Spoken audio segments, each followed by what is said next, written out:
आज आपण खिचडी कशी बनवायची हे शिकणार आहोत। 3 वाटी तांदूळ धुवून घेतलेले आहेत आणि 2 वाटी डाळ घेतली आहे। डाळ पण आपण धुवून घेतलेली आहे। आता आपण कुकरमध्ये 10 वाट्या पाणी टाकणार आहे। हे टाकल्यानंतर आपण डाळ आणि तांदूळ दोन्ही पण एकत्रित करून टाकलं आहे। मग आता तांदूळ पण टाकत आहे। आज आमची कविता ताई बनवत आहे खिचडी। बघा, हळद टाकली 1 चमचा, आपण 2 चमचे मीठ टाकलं आहे आणि आपण थोडंसं हिंग टाकायचं, यानी चव छान होते। त्याच्यानंतर हे सर्व मिक्स करून घ्यायचं। आपल्या या ज्या डाळी आहेत त्याच्या एवढं वरती पाणी असलं पाहिजे। आता आपण कुकर लावून घेणार आहे। त्याच्यानंतर 3 मीडियम आचवर शिट्ट्या घेऊन घेणार आहे आणि 12 ते 14 मिनिटं शिजवून घेणार आहे। 10 मिनिटं झाल्यानंतर आता आपण गॅस बंद करायचा। त्यानंतर थोड्या वेळ कुकर थंड होऊ द्यायचा। त्याच्यानंतर काढून बघणार आहे आपण खिचडी।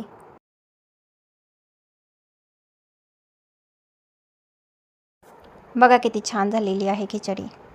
ताकाचं बेसन बनवण्यासाठी लागणारं साहित्य: मोहरी, हळद, 2 ग्लास ताक घेतलेलं आहे, तिखट, चवीनुसार मीठ। कढईमध्ये तेल गरम झाल्यानंतर आपण 1 चमचा मोहरी टाकली आहे। 2 मीडियम आकाराचे कांदे घेतलेले आहेत, ते चिरून घेतले आहेत। आपण हे परतवून घ्यायचे।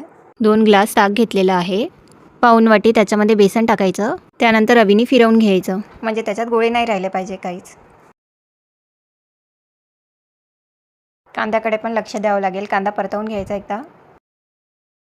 1.5 चमचा तिखट टाकलेला आहे आपण, 1 चमचा हळद, थोडासा हिंग चवीपुरता, चवीप्रमाणे मीठ टाकायचं। आता परतवून घ्यायचं आणि आपलं हे जे बॅटर आपण बनवलेलं आहे ते टाकायचं फोडणीमध्ये। थोडंसं पाणी टाकणार आहोत, आपल्या आवश्यकतेनुसार टाकायचं।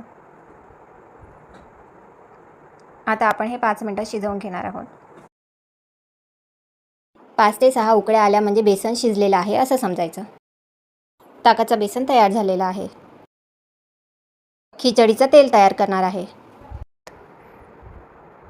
त्याच्यासाठी पहिले आपण तेल गरम करून घेणार आहे। तेल गरम झाल्यानंतर आपण 2 चमचे मोहरी टाकलेली आहे, जिरं टाकलेलं आहे 2 चमचे। त्याच्यानंतर आपण लसूण टाकले 7 ते 8 आणि 3 ते 4 लाल मिरच्या घेतलेल्या आहेत आपण। मिरच्या सर्वात शेवटी टाकायच्या, म्हणजे त्या जळल्या नाही पाहिजे।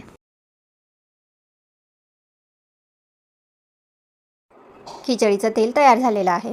यानंतर ज्वारीच्या पिठाचे धापोडे आहेत ते तळून घेणार आहोत। तेल गरम झाल्यानंतर तेलात असे तळून घ्यायचे दोन्ही बाजूंनी छान। खिचडीसोबत हे धापोडे छान लागतात। धापोडे तुम्ही भाजून पण घेऊ शकता। छान ताट तयार झालेलं आहे, खिचडी, बेसन, धापोडे। तुम्ही पण करून